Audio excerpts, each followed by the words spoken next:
I thought it'd be more. Well, no, that's only including our rate if it didn't go up. I forgot about the fact that it goes up, so it's more. Well, I did the math, and at our old place, that what we were paying, we ended up. Or I checked all of our payments. Yeah. And it was over $100,000 that we spent on rent. Oh, and you get some awesome employees too. Yes. They come with it. 150,000. That wouldn't be worth it. God, this guy said 100 mil and 20 mil. That's a lot. Dude, you're way too much. You be overpaying. $500,000 financer. I think that's low. I think it's respectable, but I definitely think it's low. Actually, I know it's low because there's. We're saying $500,000. Yeah, there's general guidelines on what you should look at when buying a business. Like, what are you getting? And asset wise, we have quite a few assets. I would guess in physical assets, including PC Bros, we probably have $100,000. $100,000. Something like that. Yeah, I mean, we got a lot of pretty decent physical assets, and on top of that, you got to think about how much the companies make per year. McAllister and Zach are liabilities. Yes, you guys just want to get rid of them. You want to get rid of them. How about I invest $500,000 with a 5% stake in the company? And see, now you're starting to get smart with you got to add some stakes and shares.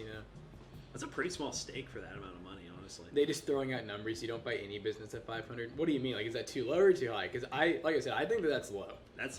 But low. there is a lot of businesses, believe it or not. Local businesses, I've seen them sell for $10,000, $20,000, $30,000, $100,000. You're buying a business with no HR structure, real. Yeah, there you go. I mean, because you got to think just because it's a business, it doesn't mean that it's worth anything. Yeah. If they're only making $30,000 a year, you don't pay $500,000 for that business because you're not gonna get the return out of it. That's why when you guys are saying $500,000, I'm yeah, that's way too low. Yeah.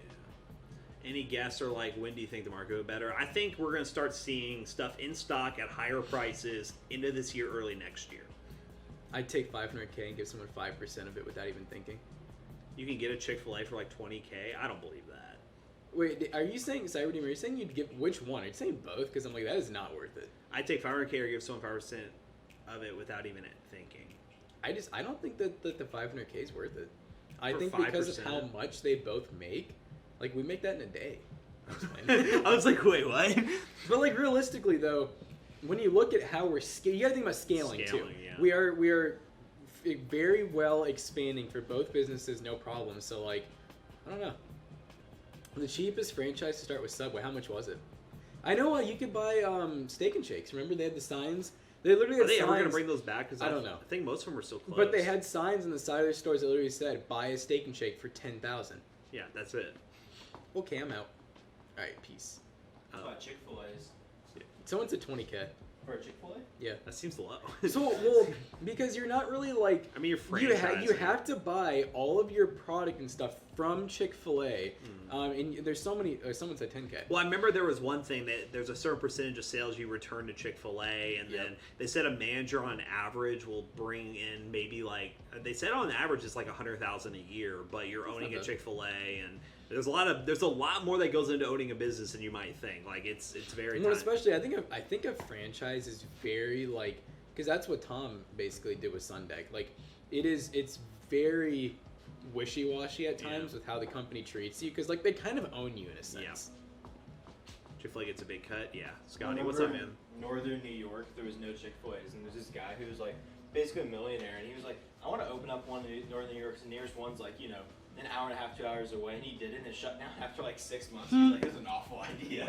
Now, isn't it your girlfriend really likes Chick-fil-A? She loves Chick-fil-A. Okay, so you're kind of. And I go there a lot because of it. I mean, I don't hate it. It's one of those things. They're good. It's one of those things where if we can't decide on anything, I'll just be Chick-fil-A, and she'll never say no to it, and we'll just get Chick-fil-A.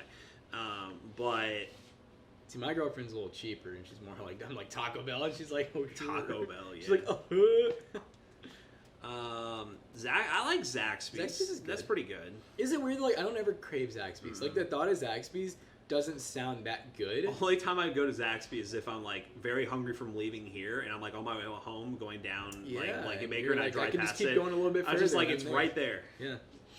And then you have Heine Bros there too. Yep. Which I've realized I like Heine Bros a lot more than Starbucks. Yeah, it's pretty good.